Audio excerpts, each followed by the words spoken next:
পরিমাণ প্রোটিনের প্রয়োজন ততটাই খান, এক্সেস প্রোটিন খাওয়ার প্রয়োজন নেই। যদি আপনি এক্সেস প্রোটিন খান সেক্ষেত্রে কিন্তু আপনার কিডনির ওপর প্রেশার পড়তে পারে।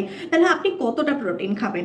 আমাদের যা প্যারামিটার আমরা প্রধানত বলি আপনার যতটা ওয়েট 1 গ্রাম পার কেজি বডি ওয়েট হিসেবে আমরা প্রোটিন খাই।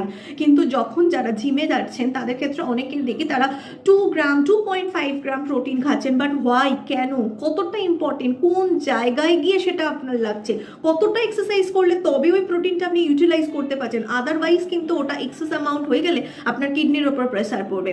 So be careful about that. এবং যদি আপনি না জানেন প্লিজ কোনো প্রফেশনালের হেল্প নিন। বাট নিজে থেকে কখনোই আপনারা প্রোটিনের কোয়ান্টিটি আপনার বডিতে কতটা দরকার সেটা নিজেরা ডিটারমাইন করতে পারবেন না। আমাদের কাছে অনেক পেশেন্টসরা আছে তারা গুগল দেখে বা সোশ্যাল মিডিয়া দ্বারা ইনফ্লুয়েন্স হয়ে কাজটা করেন, কিন্তু আপনার বডিতে কতটা রিকোয়ারমেন্টস আছে। আপনি লিন বডি থেকে আপনি মাসেল গেইন করতে চাই